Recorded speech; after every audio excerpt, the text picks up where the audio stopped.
नमस्कार और स्वागत है। आज हम 1857 के उस महासंग्राम की बात करने वाले हैं जिसने भारत के इतिहास की दिशा ही बदल दी। हमारे पास जो स्रोत है वो सिर्फ तारीखों और जगहों का ब्यौरा नहीं देते, बल्कि उन चेहरों को सामने लाते हैं जिन्होंने इस आग को हवा दी। तो आज हमारी चर्चा का मिशन इन नायकों की कहानियों के पीछे छिपे क्यों और कैसे को समझना है। मतलब झांसी की रानी से लेकर बिहार के एक 80 साल के जमींदार तक ये कौन लोग थे। देखिए, समझने वाली बात यह है कि 1857 को अक्सर सिपाही विद्रोह कहकर थोड़ा छोटा कर दिया जाता है। हाँ, स्कूलों में तो ये पढ़ाते हैं। बिल्कुल, लेकिन जब हम इन सारे नेताओं की कहानियों को आप कह सकते हैं एक साथ जोड़ते हैं तो एक बहुत बड़ी तस्वीर उभरती है। ये सिर्फ सिपाहियों का गुस्सा नहीं था, ये भारत के अलग अलग कोनों से उठी आवाजों का एक संगम था। और इस संगम की पहली और शायद सबसे तेज आवाज थी मंगल पांडे की, बैरकपुर छावनी का वो सिपाही जिसकी बगावत और शहादत को विद्रोह की पहली चिंगारी माना जाता है। लेकिन चिंगारी तो बस शुरुआत होती है। उसे आग बनाने के लिए कई लोगों को एक साथ आना पड़ता है। हाँ। और यही हुआ जब विद्रोही सिपाही मेरठ से दिल्ली पहुंचे। यहाँ से कहानी एक बहुत ही दिलचस्प मोड़ लेती है।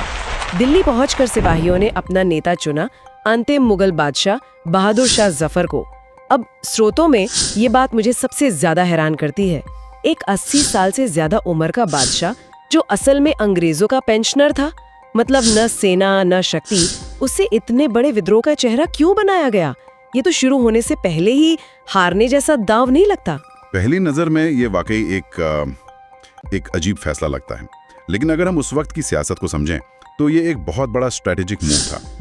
देखिए, विद्रोही सिपाही अलग अलग रेजिमेंट से थे। हाँ। उनके अपने कोई बड़े स्थापित नेता नहीं थे। अच्छा। उन्हें एक ऐसे नाम की जरूरत थी जो सबको जोड़ सके, जो इस विद्रोह को सिर्फ एक सैनिक बगावत से उठाकर एक राष्ट्रीय लड़ाई का दर्जा दे सके, एक पहचान दे सके। हाँ, और बहादुर शाह जफर वो मुगल सल्तनत के प्रतीक थे, एक ऐसी सत्ता जिसने सदियों तक हिंदुस्तान पर राज किया था। मतलब उनका नाम एक ब्रांड की तरह था जिसके नीचे सब इकट्ठा हो सकते थे। ठीक यही बात है। उनके नाम ने विद्रोह को एक लेजिटिमेसी, मतलब एक वैधता दी। अब ये सिर्फ बागी सिपाही नहीं थे, ये बादशाह की फौज थे जो अपने मुल्क को वापस लेने के लिए लड़ रही थी। लेकिन जैसा आपने कहा, ये एक दोधारी तलवार थी। नाम तो मिल गया, पर एक मजबूत और फैसला लेने वाला सैन्य नेतृत्व नहीं मिला। जफर खुद इस भूमिका के लिए तैयार नहीं थे। तो वो शायद चाहते भी नहीं थे ये सब। शायद नहीं, तो जो उनकी सबसे बड़ी ताकत थी, उनका नाम वही शायद आगे चलकर उनकी सबसे बड़ी कमजोरी भी बन गई। तो दिल्ली में नेतृत्व एक ऐसे सम्राट को सौंपा गया जो शायद लड़ना ही नहीं चाहता था। लेकिन कुछ 100 किलोमीटर दूर लखनऊ में कहानी ठीक इसके उलट थी। वहां नेतृत्व एक ऐसी बेगम ने संभाला जो किसी भी कीमत पर अपनी रियासत छोड़ने को तैयार नहीं थी। बेगम हजरत महल की कहानी तो असाधारण है। जब अंग्रेजों ने उनके पति वाजिद अली शाह को गद्दी से हटाकर कलकत्ता भेज दिया और अवध पर कब्जा कर लिया, तो उन्होंने हार नहीं मानी। उन्होंने अपने छोटे बेटे बिरजिस कद्र को नवाब घोषित किया और खुद बागडोर संभाल ली। और वो सिर्फ नाम की शासक नहीं थी। बिल्कुल नहीं, उन्होंने बाकायदा अपनी एक सरकार बनाई, टैक्स जमा किया और अंग्रेजों के खिलाफ एक जबरदस्त सैन्य अभियान चलाया। ये उस दौर की एक महिला के लिए तो बहुत बड़ी बात रही होगी। बहुत बड़ी बात। जरा सोचिए, एक तरफ दिल्ली में बहादुर शाह जफर हिचकिचा रहे थे और दूसरी तरफ लखनऊ में एक बेगम पूरी हिम्मत के साथ एक बड़ी लड़ाई को ऑर्गेनाइज कर रही थी। उन्होंने लखनऊ रेजिडेंसी का महीनों तक घेराव किया, जो अंग्रेजों के लिए एक बहुत बड़ी शर्मिंदगी थी।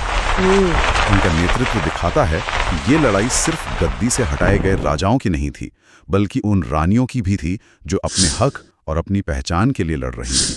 और जब हम हक के लिए लड़ने वाली रानियों की बात करते हैं तो एक ही नाम सबसे पहले दिमाग में आता है, झांसी की रानी लक्ष्मीबाई। उनका नारा, मैं अपनी झांसी नहीं दूंगी, तो आज भी सबकी जुबान पर है। पर क्या उनकी कहानी सिर्फ इस एक नारे या उनकी बहादुरी तक ही सीमित है? बिल्कुल नहीं। लक्ष्मीबाई प्रतिरोध का प्रतीक बन गई। उनकी कहानी में जो खास बात है वो ये है कि अंग्रेज खुद उनकी काबिलियत का लोहा मानते थे। अच्छा? हाँ, उस लड़ाई को लीड कर रहे ब्रिटिश जनरल सर ह्यू रोज ने अपनी डायरी में लिखा था कि रानी लक्ष्मीबाई विद्रोहियों में सबसे काबिल और सबसे खतरनाक थी। ये दुश्मन की तरफ से मिला सबसे बड़ा सम्मान था। ये तो वाकई दिलचस्प है। मतलब वो सिर्फ एक बहादुर योद्धा नहीं थी, बल्कि एक कुशल रणनीतिकार भी थी, जिसे दुश्मन भी गंभीरता से लेता था। हाँ, और उनकी लड़ाई सिर्फ झांसी तक सीमित नहीं रही। झांसी हारने के बाद भी वो रुकी नहीं। वो तात्या टोके के साथ ग्वालियर पहुंची और वहां भी लड़ाई जारी रखी। उनकी मौत ने उन्हें अमर बना दिया। वो एक ऐसी चिंगारी बन गई जिसने आने वाली पीढ़ियों को प्रेरणा दी। उनकी कहानी ने यह साबित कर दिया कि जब बात वतन की आती है तो शौर्य किसी लिंग का मोहताज नहीं होता। लक्ष्मीबाई का शौर्य व्यक्तिगत वीरता की एक मिसाल है, लेकिन कानपुर में हमें एक अलग तरह का नेतृत्व देखने को मिलता है। वहां हमें एक जोड़ी दिखती है, नाना साहब और तात्या टोपे। नाना साहब जो पेशवा बाजीराव द्वितीय के गोद लिए हुए बेटे थे, उन्हें अंग्रेजों ने पेशवा का खिताब और पेंशन देने से मना कर दिया था। और ये उनकी नाराजगी की सबसे बड़ी वजह थी। नाना साहब कानपुर में विद्रोह के, आप कह सकते हैं, प्रशासनिक और राजनीतिक चेहरे थे। उन्होंने खुद को पेशवा घोषित किया और कानपुर से अंग्रेजों को खदेड़कर एक स्वतंत्र सरकार स्थापित की।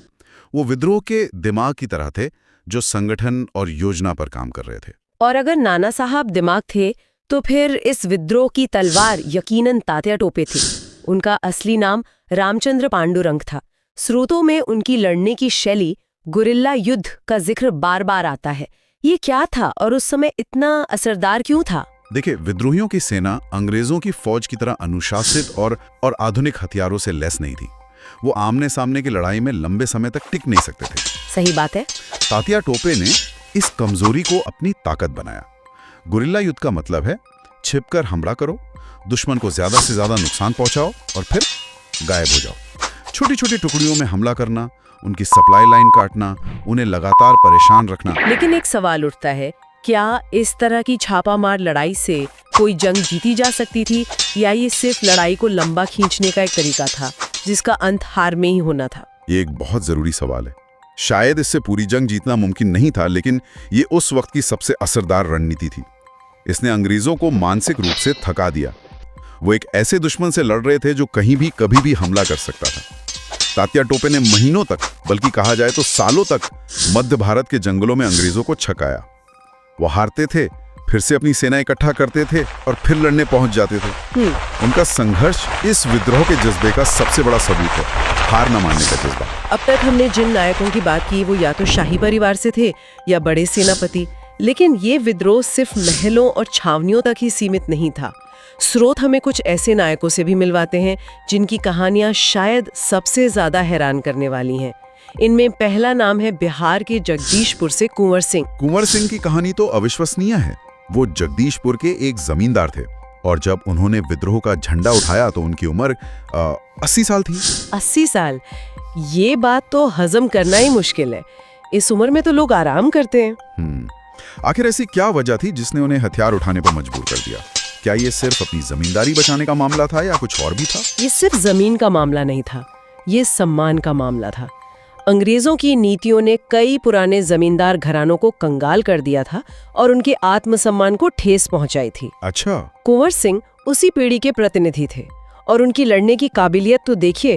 80 की उम्र में उन्होंने अंग्रेजों को कई लड़ाइयों में हराया। वो अपनी छोटी सी सेना लेकर आजमगढ़ से बनारस और रीवा तक लड़े। वो एक बेहतरीन रणनीतिकार थे जिन्हें पता था कि अपनी जमीन का फायदा कैसे उठाना है। उनका उदाहरण बताता है कि ये विद्रोह समाज के हर तबके में फैला हुआ था और इसमें शामिल होने की वजह सिर्फ पैसा या पद नहीं, बल्कि इज्जत और हक की लड़ाई भी थी। लड़ने के लिए उम्र कोई बाधा नहीं है और फैजाबाद के मौलवी अहमदुल्ला शाह ने दिखाया कि विद्रोह का नेतृत्व करने के लिए शाही खून या जमींदारी होना भी जरूरी नहीं है। वो एक धार्मिक नेता थे। उनका इस लड़ाई में क्या रोल था? मौलवी अहमदुल्ला शाह इस विद्रोह के एक और मजबूत स्तंभ थे। वो एक करिश्माई वक्ता थे और उनके हजारों अनुयायी थे। उन्होंने धर्म का इस्तेमाल लोगों को एकजुट करने के लिए किया। उन्होंने अंग्रेजों के खिलाफ जिहाद का नारा दिया और इसका असर सिर्फ मुसलमानों पर ही नहीं बल्कि हिंदुओं पर भी हुआ। वो अवध क्षेत्र में विद्रोह का एक बड़ा चेहरा बन गया। तो यहाँ धर्म एक जोड़ने वाली ताकत बन गया, राजनीति से ऊपर उठकर। बिल्कुल। अहमदुल्ला शाह की लड़ाई में हिंदू मुस्लिम एकता साफ दिखती है। वो नाना साहब के साथ मिलकर लड़े। उन्होंने दिल्ली में भी विद्रोहियों से संपर्क साधा। उनका उदाहरण ये दिखाता है कि 1857 की लड़ाई के कई रंग थे। कहीं ये रियासत बचाने की लड़ाई थी, कहीं सम्मान की, तो कहीं ये धर्म और दीन बचाने की लड़ाई बन गई थी। उन्होंने साबित किया कि आस्था जब राष्ट्रवाद से जुड़ती है तो एक बहुत बड़ी ताकत बन जाती है। अंग्रेज उनसे इतना डरते थे कि उन्होंने उन पर 50,000 रुपए का इनाम रखा था। 50,000 उस समय में तो ये बहुत बड़ी रकम रही होगी। बहुत बड़ी। तो जब हम इन सभी धागों को एक साथ जोड़ते हैं, दिल्ली के बेमन के सम्राट बहादुर शाह जफर, लखनऊ के दिलेर बेगम हजरत महल, झांसी की वीर रानी लक्ष्मीबाई, कानपुर के रणनीतिकार नाना साहब और तात्या टोपे, बिहार के 80 साल के योद्धा कुंवर सिंह और फैजाबाद के मौलवी अहमदुल्ला शाह, तो एक बहुत ही जटिल और रंगीन तस्वीर बनती है। ये विद्रोह किसी एक व्यक्ति या एक सोच का नतीजा नहीं था। आपने एकदम सही कहा। ये सामूहिक नेतृत्व का एक अनूठा उदाहरण है। इन नेताओं के बिना ये विद्रोह शायद कुछ शहरों की सैनिक छावनियों तक ही सीमित रहकर दम तोड़ देता। उन्होंने ही इन बिखरी हुई चिंगारियों को उस आग में बदला जो लगभग 1 साल तक पूरे उत्तर भारत में जलती रही। तो उन्होंने इसे एक आकार दिया। हाँ, उन्होंने इस लड़ाई को एक चेहरा, एक दिशा और एक मकसद दिया। भले ही वो सैन्य रूप से हार गए, लेकिन उन्होंने एक वैचारिक नींव रखी जिस पर आगे चलकर भारत के स्वतंत्रता संग्राम की पूरी इमारत खड़ी हुई। तो आज की हमारी ये बातचीत हमें एक बहुत ही गहरे सवाल पर लाकर छोड़ती है।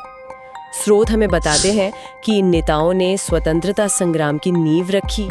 ये हमें सोचने पर मजबूर करता है कि नेतृत्व का असली मतलब क्या है। क्या ये बहादुर शाह जफर की तरह एक ऐतिहासिक प्रतीक होने से आता है, या रानी लक्ष्मीबाई की तरह व्यक्तिगत शौर्य और बलिदान से, या फिर तात्या टोपे की तरह विपरीत परिस्थितियों में भी हार न मानने और नई रणनीति बनाने की क्षमता से, या फिर कुंवर सिंह की तरह उम्र की परवाह किए बिना अपने लोगों और अपने सम्मान के लिए खड़े होने के साहस से। शायद असली नेतृत्व किसी एक चीज में नहीं, बल्कि इन सभी के संगम में छिपा है।